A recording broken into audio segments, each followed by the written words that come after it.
नमस्कार दोस्तों, मेरा नाम है विजय कुमार। आप देख रहे हैं कॉमिक्स पिटारा चैनल को।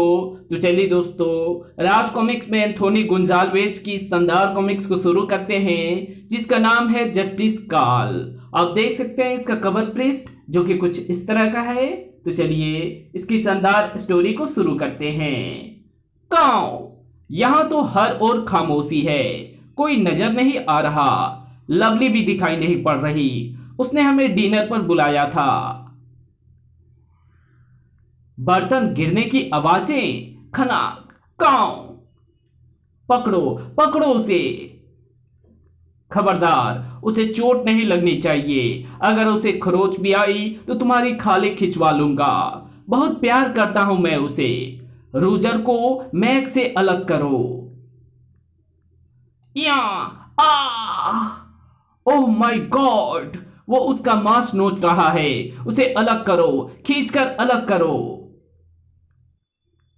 आ हम ये सब क्या हो रहा है? हम वहां से हट जाओ, वापस जाओ। हम ओह आ मारिया के गले से निकलने वाली वो चीख जबरदस्त थी, जिसकी गूंज मारिया के बेटे किंग के कानों से होती हुई निश्चित रूप से उस कब्र को फाड़कर उसमें सोए मुर्दे के कानों तक भी जरूर पहुंची थी। चीख की आवाज थी मारिया की, और सुनने वाले कान थे एंथोनी के, उसके पापा एंथोनी के। दुनिया की शायद कोई ताकत नहीं थी जो अब उस कब्र को फटने से रोक सके। कर कहते हैं एंथोनी के आगमन से पूर्व आता है एक कौवा, प्रिंस कौवा। काऊ, कड़ाक। मारिया की चमड़ी को भी भंबोर डालता वो खूंखार पागल। अपना जाबड़ा उससे दूर रख। एंथोनी की सख्त अंगुलियों ने पागल की सख्त पकड़ को छतरी की तरह एक झटके के साथ खोल दिया और उसे धोबी के कपड़े की तरह फर्श पर पटक दिया। पागल फुर्ती के साथ उठा और उसने एंथोनी की टांग में दांत धंसा दिए। कच! कौन है ये? कौन है ये? इसे काटे जाने का दर्द क्यों नहीं हो रहा? एंथोनी ने उसे बालों से पकड़कर खड़ा किया और धाड़। पागल और खूंखार हो उठा। या खनाक। एंथोनी ने ठंडी आग छोड़ी। स्क्रिस। पागल खूब तड़पा, क्योंकि ठंडी आग जलाती नहीं, तड़पाती है। पागल के शरीर की हरकतें सहसा शांत पड़ती चली गई। क्या हुआ मेरे बेटे को? ये मर चुका है। तुम दोनों ने मार डाला इसे। चिल्लाओ मत, मेरी ठंडी आग से कोई मरता नहीं है, और मैंने भी इसके सिर पर ज्यादा तेज चोट नहीं की थी। ये अत्यधिक उत्तेजना की स्थिति में मरा है। तुमने इसे बांध क्यों रखा है? ये पागल था। आज इसने खाना देने आए मेरे नौकर को पकड़ लिया था। ये सारा हंगामा उसी को छुड़ाने के कारण हुआ। फिर पता नहीं कहां से ये औरत बीच में आ गई। मुझे और मेरे बेटे को आपकी बेटी लवली ने खाने पर इनवाइट किया था। पर तुम कौन हो? Anthony, Anthony Gonsalves. एकदम से कहां गया? कौन था वो? जाओ जाओ, चले जाओ अब यहां से। मुझे अकेला छोड़ दो।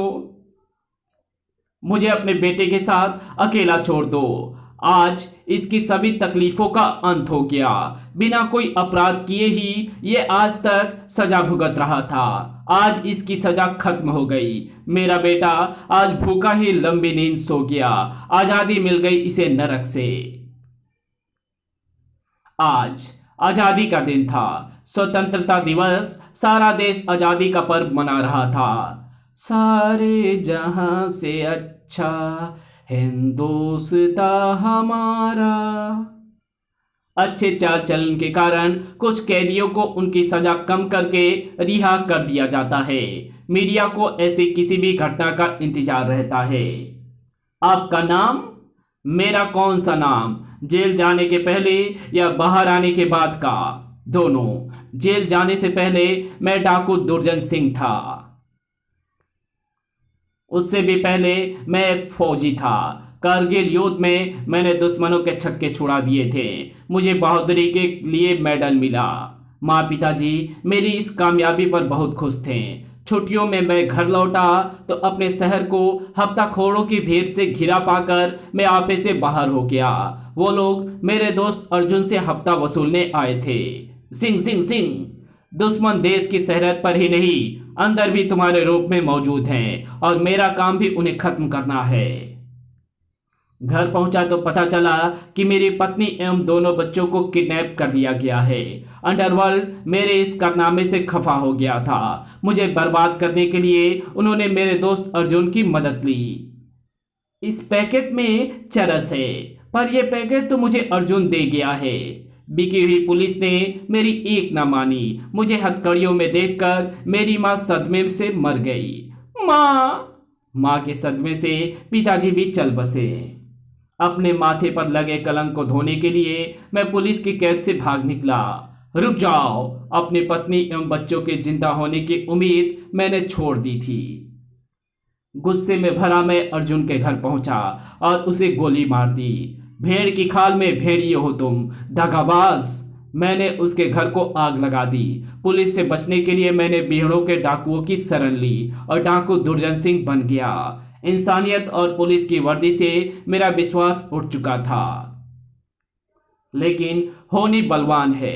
एक दिन मेरी पत्नी और दोनों बच्चे मेरे सामने आ पहुंचे। पार्वती, तुम्हें तो हाँ, हमें अंडरवर्ल्ड के लोगों ने किडनैप कर लिया था। उन्होंने हमारी जान लेने की धमकी देकर आपके दोस्त को वो पैकेट आपको देने पर मजबूर किया, क्योंकि उसने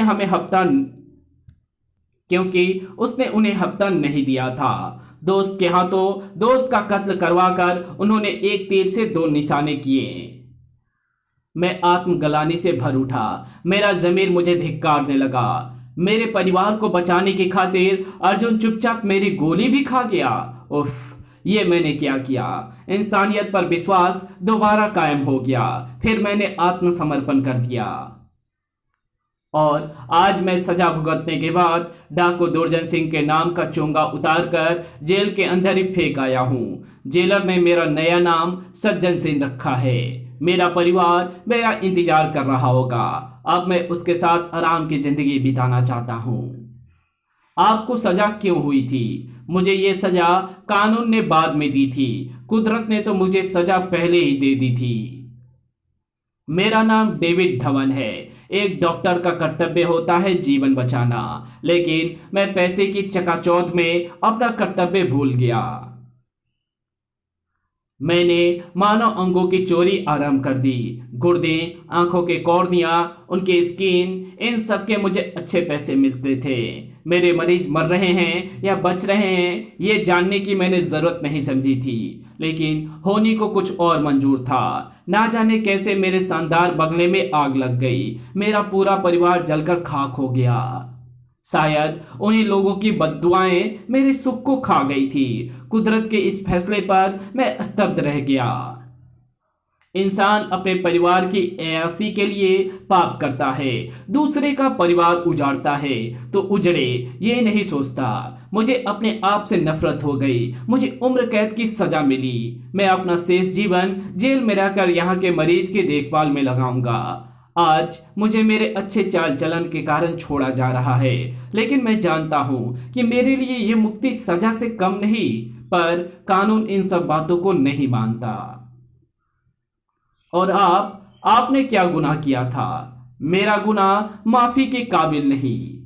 मेरा कार्यक्षेत्र जंगल था, जहां मैं जानवरों को मारकर उनकी खालें, सींग, दांत इत्यादि इकट्ठे करता था। चंदन की लकड़ी की तस्करी से मैं करोड़ों कमाता था। जो भी फॉरेस्ट ऑफिसर मेरे रास्ते में आता, मैं उसकी भी खाल खींचकर उसमें भूसा भर देता था। ये काम भी उस शैतान पोचर जंग बहादुर का है। उस दिन मैंने एक हाथी को पकड़ने के लिए गहरा गड्ढा खुदवाया, तभी एक चीते ने मुझ पर हमला कर दिया। उफ! उसके अचानक हमले से बंदूक मेरे हाथ से निकल गई। चीता मुझे टुकड़े टुकड़े कर डालने को आतुर था। अचानक वो हुआ जिसकी मैंने कभी कल्पना भी नहीं की थी। क्रियां! हाथी ने चीते को सूंड में लपेटकर दूर उछाल फेंका। इस करिश्मे को देखकर मैं दंग रह गया। मैंने चीते को मारने के लिए बंदूक तो उठा ली, लेकिन पता नहीं उस वक्त मेरे मन में कैसी भावना ने जन्म लिया कि मैं गोली ना चला पाया। हाथी की निस्वार्थ सेवा भावना देखकर मेरी आंखें बरस पड़ी। मैंने बंदूक फेंक दी। तूने जानवर होकर मेरी जान बचाई और मैं तुझे मारने के लिए गड्ढा खोद रहा था। लानत है मेरे इंसान होने पर। मैंने कसम खा ली कि अब किसी जानवर को नहीं मारूंगा। ये सजा मेरे पापों का प्रायश्चित नहीं। आज मैं छोड़ दिया गया। अब अपना शेष जीवन बेजुबान पशुओं को समर्पित करूंगा। आपकी कहानी सचमुच दूसरे पोचर्स के लिए प्रेरणादायक है। अपनी कहे मिस्टर जॉन डिमेलो, आपको क्यों छोड़ा गया? मैंने कॉलेज एवं स्कूल के युवाओं में ड्रग्स की आदत डाल दी। नशीली दवाओं को एक बार लेने वाला फिर उसके बिना नहीं रह सकता।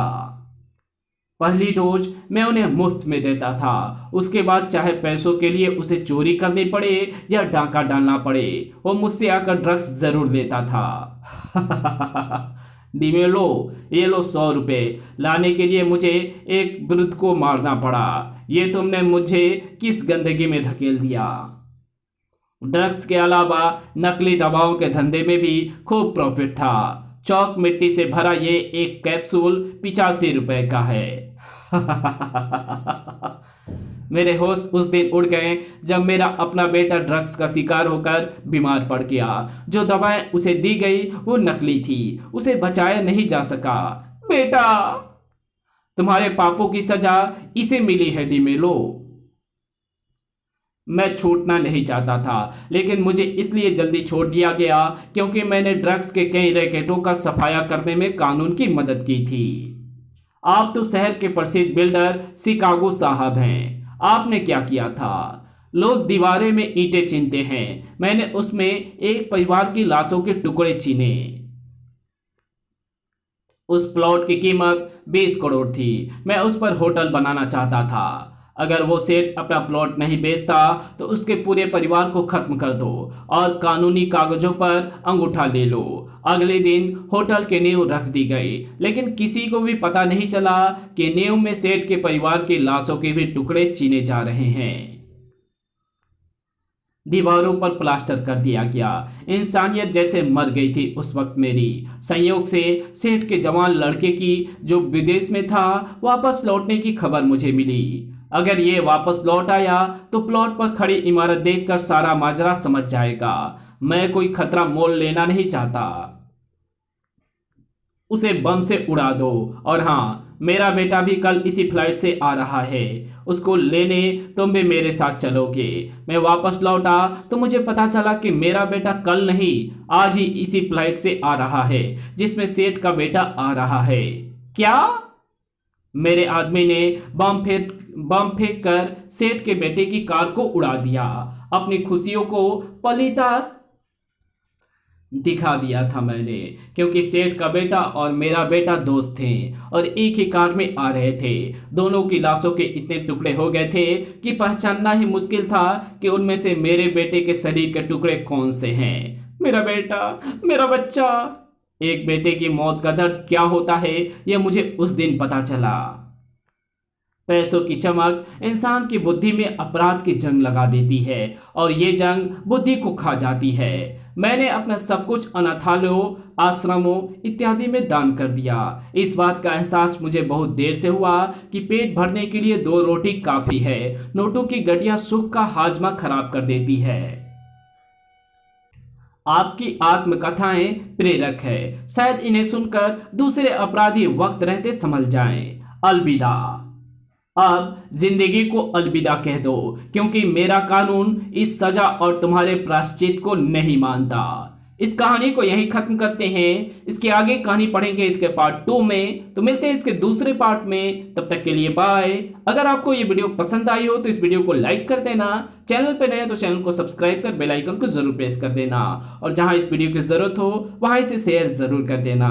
Thanks for watching my videos.